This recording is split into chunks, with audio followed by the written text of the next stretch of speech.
पुणे नाशिक महामार्गावर संगमनेर तालुक्यातल्या कर्जुले पठार शिवारात पुण्याहून नाशिकला जात असलेल्या भरधाव शिवशाही बसचा पुढील उजव्या बाजूचा टायर फुटल्याची घटना सोमवारी रात्री 11 वाजण्याच्या सुमारास घडली। मात्र चालकानं प्रसंगावधान राखत बस थांबवल्यानं 23 प्रवाशांचे प्राण वाचले। शिवाजीनगर पुणे स्थानकातून काल संध्याकाळी नाशिक डेपोची विनावाहक शिवशाही बस क्रमांक MH18 BG 1319 कर्जुले पठारजवळ आली असता अचानक तिचा टायर फुटला।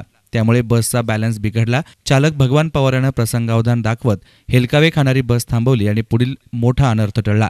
या बसमध्ये महिलांसह 23 प्रवासी होते। शिवशाही बसला गेल्या काही दिवसांपासून होणाऱ्या अपघातांमुळे चर्चेचा विषय बनली आहे। पुणे नाशिक महामार्गावर चाक निखळल्याचा प्रकार काही दिवसांपूर्वी घारगाव येथेही घडला होता। मात्र यावेळीही चालकानं प्रसंगावधान ओळखून गाडीवर नियंत्रण मिळवलं होतं। त्यामुळे शिवशाहीचा प्रवास खरोखरच सुखकर आणि सुरक्षित आहे का असा प्रश्न सर्वसामान्य प्रवाशांना पडलाय। न्यूज रिपोर्टर नितीन शेळके, एसन मीडिया, संगमनेर।